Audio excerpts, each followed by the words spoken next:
What you're really saying to me when you say there are people who are just so busy that they have to shoot up 2 minutes here and a minute there, they're really saying, you know, I'm much more important and much more busy than Jesus. Now that is a bit arrogant. If Jesus could find huge amounts of time for prayer and for surrender and quietude, and he was out to save the world, my goodness, are you telling me that your life is so full? Take a good look at it. Here's an interesting thing. A friend of mine was at a Peter Drucker seminar. Peter Drucker, the great man in organizational management that worked with corporate executives. And he talked about all the things they had to do to become more efficient executives. And people took notes.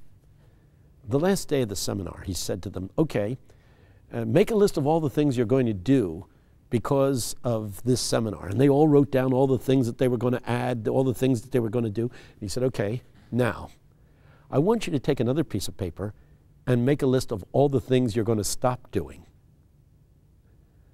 And everybody just sat there. He said, well, you can't continually add things to your life without taking other things away. You've got to get rid of it. Jesus uses this phrase. There's a man who has a vineyard. And what does he do? He prunes the vineyard. He gets rid of those branches that are not going to bear fruit so that those branches that can bear fruit are allowed to blossom.